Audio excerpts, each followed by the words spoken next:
সেবায় তো তারা এখন থেকে সেবা দিবে না যতক্ষণ না পর্যন্ত এই সন্ত্রাসীদের বিচার হচ্ছে। আর ভাই শোনেন, আরেকটা গেটে ওটা ভাঙার চেষ্টা করছে। আপনারা প্রশাসনিক ভবন দিয়ে এখন ঢাকা মেডিকেলে ভাই শোনেন, ঢাকা মেডিকেলে আজকে কত বছর রিপোর্ট করেন, কিছু হয়েছে আপনাদের উপর? হাজার হাজার রোগী আমি বলি একজন লেকচারার মাত্র, দাবির লেকচারার মাত্র আমরা বাইক করে সেই ভিত্তি দিচ্ছি, আপনাদের কিছু করবেন না। একজন ডাক্তার ভার্সেস 15-20টা ঢাকাবাসীকে বলাবান, কার মারার কথা? লিলি আল্ট্রাসফট সিরাম জেল, যা গভীর থেকে স্কিনে দেয় 3 গুণ সিরাম হাইড্রেশন। সিরাম জেল হাইড্রেশনে ব্রাইট থাকো সব সিজনে।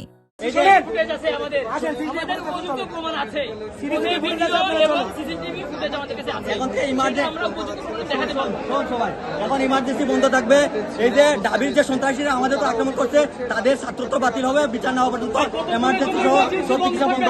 কি বলছিলেন আগে? আপনি বলছিলেন যে আমরা এটা খুলে দিতে, আমরা খুলে দিলে কি হতে দেখবেন?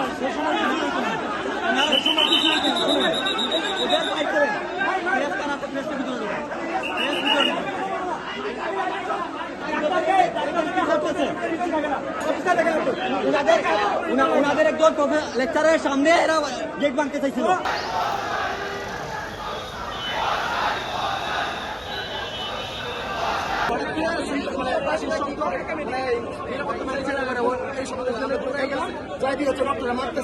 মারার পরে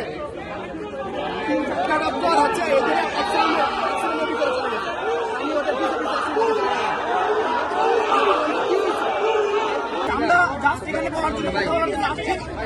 ওই ডক্টর আমাদের পর আমি ওই ডক্টর একটু বাজে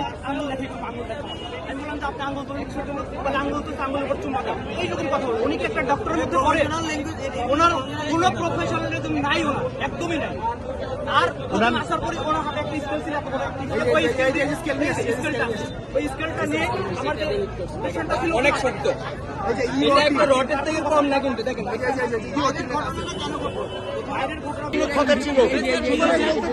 যারা এর সাথে সম্পৃক্ত, যাদের ভিন্ন পরিবার সংশ্লিষ্ট রয়েছে, তাদের আইনে আওতায় আনতে হবে। সুতরাং আমরা বলতে চাই, যারা ঢাকা বিশ্ববিদ্যালয়ের শিক্ষার্থীদের উপরে এমন অন্তর্কিত হামলা চালিয়েছে, তাদেরকে হাসপাতালের যে পরিচালক আছেন, ভিকটিমদেরকে নিয়ে প্রশাসনকে, বিশ্ববিদ্যালয় প্রশাসনকে নিয়ে সমাধান করে তাদেরকে পরিষ্কার করে সমাধান